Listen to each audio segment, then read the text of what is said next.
Aujourd'hui, Masterclass plonge au cœur de l'actualité. Ces dernières semaines, ces derniers mois, l'actualité fut concentrée sur ce sujet qui a choqué le monde et l'humanité. On pouvait voir par des images d'une grande chaîne américaine des hommes être vendus comme de la marchandise, comme il y a quelques siècles passés. Nous sommes au 21e siècle, en 2017, et cela a indigné le monde. Oui, l'indignation, la frustration, la colère, les manifestations, je crois que cela devait être fait. Et cela fut fait, et cela doit être continué pour que cette dynamique s'installe et que ces pratiques ignobles qui déshonorent l'humanité et l'être humain, en particulier le noir. Mais je ne suis pas d'avis qu'on reste dans l'indignation, dans les manifestations.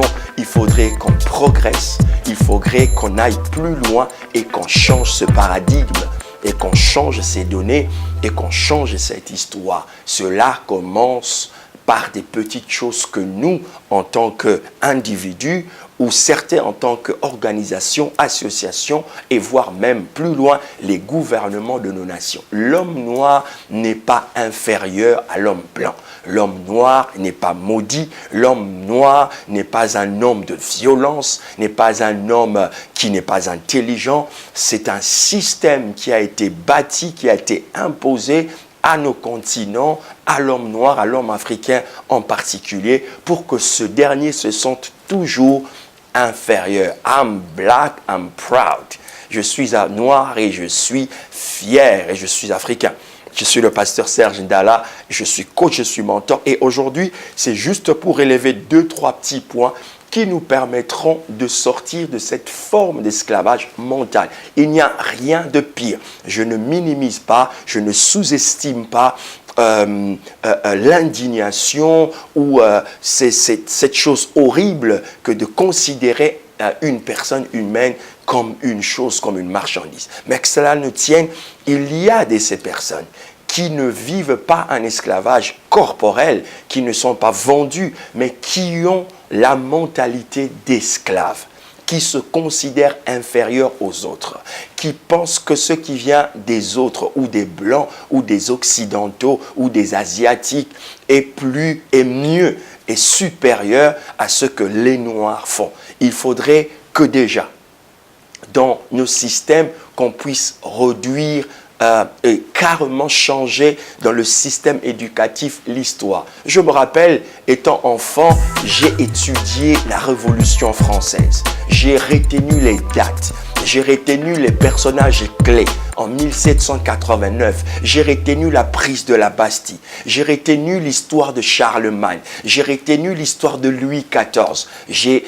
Pourquoi ? Parce qu'en tant qu'enfant, étant dans une école en Afrique noire, on nous a appris tous les grands rois et toutes les sciences de l'histoire qui venaient de l'Occident. J'ai moins maîtrisé les rois qui ont fait le royaume Congo, le royaume de l'Afrique. J'ai moins maîtrisé les grands empereurs et rois qui ont façonné l'Afrique, qui ont bâti l'Afrique.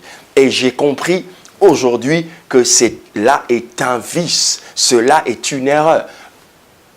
Que nos gouvernements, que notre système éducatif, jusqu'aujourd'hui, continue à enseigner et baser l'histoire ou l'enseignement sur des personnages occidentaux qui ont façonné le monde. Qu'à cela ne tienne, ils ont fait des bonnes choses, mais je ne pense pas que nous en sommes en arrière. Il faudrait donc revoir les choses à ce niveau. Il faudrait aussi que nous apprenions à éradiquer le système comme la dépigmentation. Oui, c'est un phénomène qui montre la pensée de l'esclavage. Nous croyons que lorsqu'on est clair de peau, on est supérieur à celui qui est noir de peau. Cela n'a rien à voir. Il faudrait éradiquer ce système non seulement qui reflète une sorte de complexe, mais aussi qui cause des maladies, des cancers au niveau de la population subsaharienne. Et la troisième chose, nous devons aussi sortir de ce complexe d'emprunt de nom. Vous allez voir, comme je l'ai dit récemment, dans un post où des gens toujours se comparant aux présidents occidentaux, aux stars occidentales ou américaines d'emprunter leur nom. Là aussi, nous voyons une forme de complexe. Lorsque des femmes font une association, créent quelque chose et ils se tapent le nom d'une famille américaine, d'une télé-réalité américaine, allez-y comprendre le complexe qu'il y a dans cette mentalité. Et pourtant, nous avons des femmes qui sont extraordinaires dans la Bible, la Sulamite.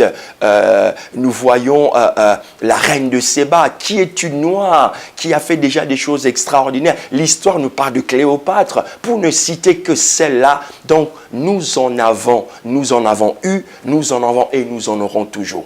Il faut bannir ces choses au-delà de ce que les gouvernements, les grandes organisations peuvent faire.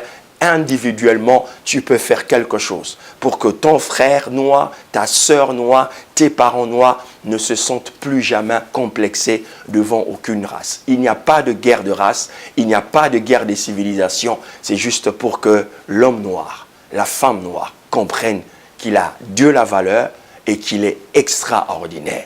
I'm black, I'm proud, I'm an African and I'm Christian.